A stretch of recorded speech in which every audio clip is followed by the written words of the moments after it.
Todo aquel que piense que la vida es desigual, tiene que sepan que no es así, que la vida no nadie solo, siempre hay alguien. I had no idea what the hell Celia Cruz was talking about. I knew it was about a party, but I didn't know what she was saying, word for word. Never been a type of chick that I need a nigga. I'm a boss bitch, Philly bred, go get her. What's up, guys? It's your girl, Phoenix Novell, and thank you for tuning in to another episode of The Write Hustle. Now, this episode is called My Favorite Songs, Songwriters, and Lyrics of All Time. I've been writing songs since I was like maybe 12, 13 years old.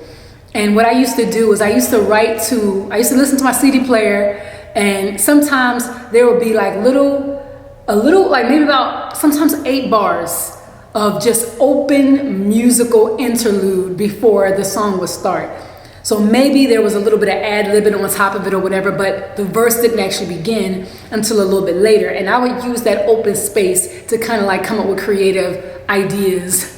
And that's all I would have. So I would either use that or I would use the outro of the song that I liked at that moment and just kind of, freestyle some ideas from there. And then as I got older, I started connecting to people who would play instruments or producers, beat makers, and then they would actually give me tracks. I'm like, oh my God, this is for me to write to? So that's how my songwriting journey began.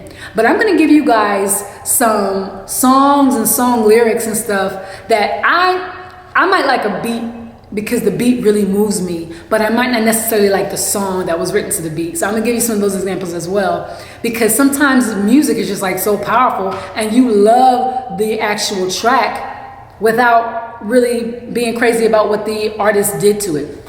So without further ado, I'm gonna give you guys some of my all-time favorites from early 90s up until now, okay? Anytime, Janet Jackson.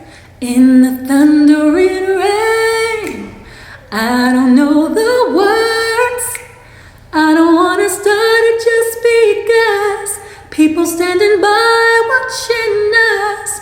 I don't give a damn what they think, I want you. I mean, listen to me, I was very young, ridiculously young, but there was something about the beat and the way the writing was done over top of this beat, that the marriage was just, I'm talking about, you don't always get that.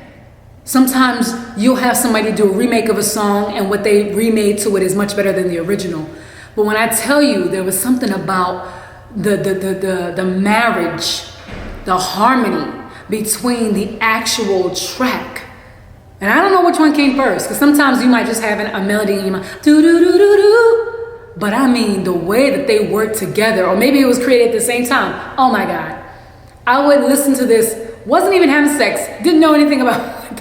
I knew what she was talking about, but I was still a virgin when this came out. And I would listen, just sit, like watch the sunset and just listen to the song. Anytime and any place, I don't care who's around. No, no, no, no, no, no, no. Oh my God.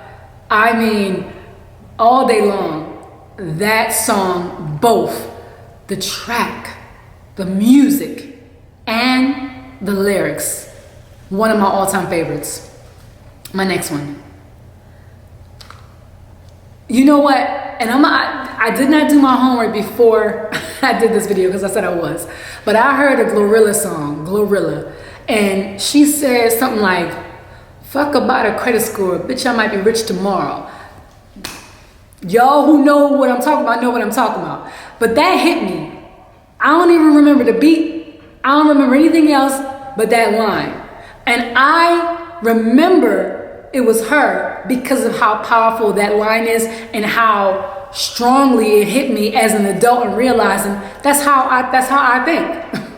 I think it's brilliant because so many people think like that, and it's the truth for so many people. We sit there and we try to worry about, and not just credit score, but also just we worried about status. We worry about, we have to have this, or we have to keep up with the Joneses. We have to have this image of all this being together in our life, when tomorrow, our life and circumstances can be completely different. you know. And so it hit me because I was just like, damn, it's such a powerful statement. It's such a true statement because, you know, life can throw you curveballs for the better or the worse sometimes. And I was like, yeah, that's true. So shout out to Glorilla because it's true, and I feel the same way. I Can't Make You Love Me. I don't know who wrote this song. And I want to say, it's so crazy because I want to say a name, but I don't want to be wrong, so I'm not going to say it. I'm going to sing it to you, okay? Turn down the lights, turn down the bed, turn down these voices inside my head. Lay down with me, tell me no lies, just hold me closely. Don't patronize me, 'cause I can't make you love me if you don't. You can't make your heart feel something it won't. Here in the dark of these final hours, I will lay down my heart and I feel the power, but you won't listen to me. How many of us have tried to make somebody feel what we feel for them? Or how many people have tried to feel for somebody what they feel for us, but we just don't? That song is everybody who's ever been in love, unrequited, or when something just went bad. That's all of our anthem because we can relate to that. So again, I don't want to say the wrong person's name, and I'm sorry I didn't do my homework. That is one of the most brilliant songs written of all time. I Can't Make You Love Me. Because you can't. You can't make anybody feel what their heart doesn't feel. But you want to, and you wish you could, you know? Such a real song, so relatable, so true. The lyrics, it's just like, you know what? I'm gonna go through the motions, you know what I'm saying? I'm gonna play this game, but I know, you know, and we know the truth. All right, so yes, Megan Thee Stallion. I love her. I think that her flow is amazing. I remember one time I just listened to her just flow continuously one time, and then she did an interview where I remember her cadences were changing every like 8 bars or something. She would go fast and she would go slow. Not to mention how beautifully, breathtakingly hot she is, okay? But the fact that she is so talented really was like, okay, you got something to say. But I'm a DJ as well. Those of you who know me know that. And I remember I was mixing one of her songs. I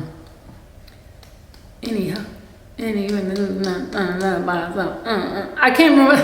My brain is just now that I'm blonde, my brain, no, I'm joking. The line is, any hoe would be for me, any hoe would be from years ago is beefing by herself. I mean, right? Because at some point in time, it's like, you know, this is taking too much energy for me to hate you so much. You know, because some people want to hold on to that shit forever. They want to hold on to the hate. They want to hold on to the, you know, if it's up, you know, we're going to keep it up. And sometimes it is up, depending on how, you know, what happened. But at some point in time, it's like, you know what, I'm going up. Not the beef. I'm not taking any of that trash with me because it doesn't elevate. It doesn't translate. It's not good. It's not healthy for me or you. You know, we know what it is. And hopefully it's not something that, you know, is causing me pain and anguish to the point where I can't get over it until we square up again and again and again. But I love that line, and her flow is just so boom, boom, boom, boom, boom, boom. Any hoe would be from years ago was beefing by herself. I don't remember what song it's from because I'm horrible today with song names or song titles or artists. But again, I know that's Megan Thee Stallion, and I know that I love that line, and it sticks with me. Certain lines just stick with you, right? Rockstar, Post Malone. This is one of those songs where the message and everything he's saying, I don't condone or I can't get with it. But when that track came out, the same way I feel about Wild for the Night, fuck being polite. I think that's A$AP Rocky, Listen to Me. Certain songs and certain, just the beat and the way that the artist is flowing on top of them made me feel, I don't know, it just made me feel some type of way.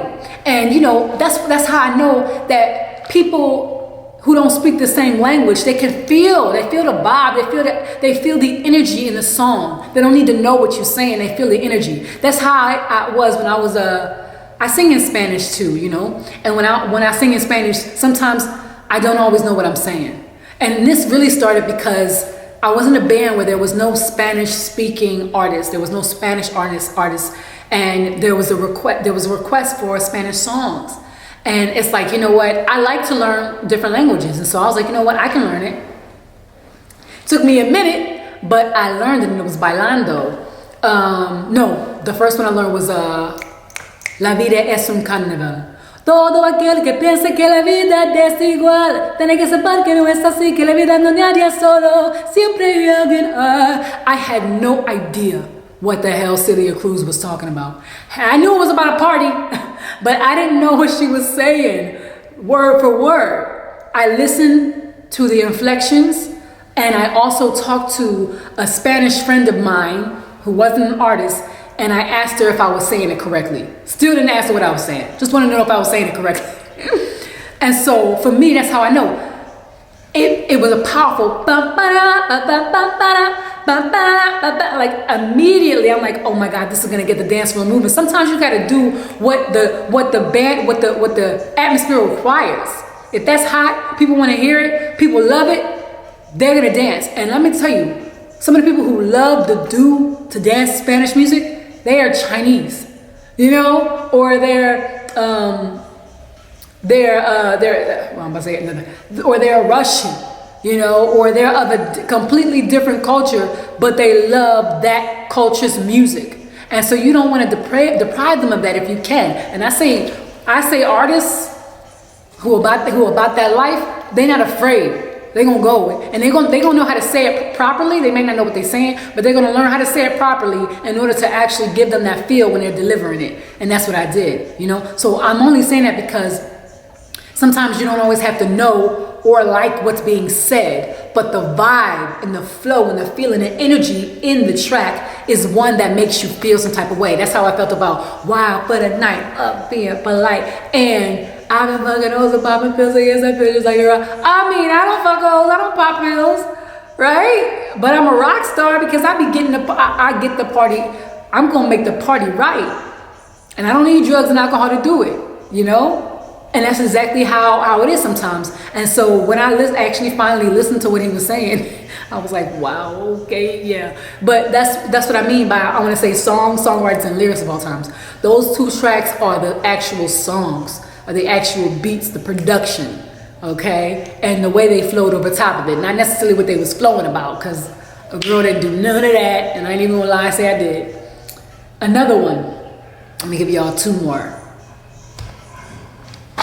I put the new 5Gs on a Jeep. I trap into the bloody bottoms is under me, cause all my niggas got it off the streets. I keep 100, I don't even know what a 5G is, okay? Let alone trapping. I don't know any of it, but let me tell you something.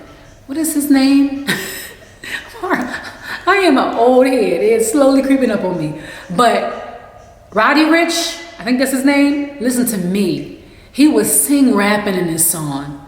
And first of all, the song starts off with one of my favorite songs by 702, Get It Together. I don't really wanna go, I don't really need to stay, but I really wanna know, can we get it together? Ooh, get it together. Very slow, and then for some, I don't even know how that song went to that song, but it did. And that's how it started. Then it was like, I put the new 5Gs on, and I was just like, and I had to ask my friend, who is this? Who sings this? And I looked it up and I was just like, and then there was a remake by a gospel choir remaking that song, talking about God. Same thing happened. Same feeling, same energy of that song, that track, the way the melody and the lyric, the melody, the lyrics, and the tone married together. It was just so powerful and it worked. All right, y'all. The final one that I'm gonna say is, it's called Love's Train. Function. Compunction junction. Sometimes heartstrings can be broken. You just got to keep on stroking. That's the way it goes on Love's Train. Oh my God. Listen. If you are that special lover, love gives you time to uncover. That's the way it goes on Love's Train. And if by chance you let me just hold you down on my knees, I want to see you, baby. Listen to me. The only way that I know that song is because Dru Hill remade that song. And I was such a Dru Hill fan. But I didn't know it was a remake. And so after I learned that it was an actual remake, I was like, are you kidding? I mean, exact remake. Only thing that changed was the beat, I think. But I mean, listen to me. Such a well-written song. That's the way it goes on Love's Train. You don't need no ticket to ride. If you can, listen to that song. Compunction Junction's Love's Train. Beautiful song, beautiful melody, beautiful track that it goes onto. The marriage is really well done. The lyrics are really well crafted. And for me as a songwriter, I look for originality. I look for uniformity. Like, I want you to make sense and I want you to tell a story. And the hook is where because the hook is what you go back to. It's the only thing that you go back to in most cases throughout the whole song.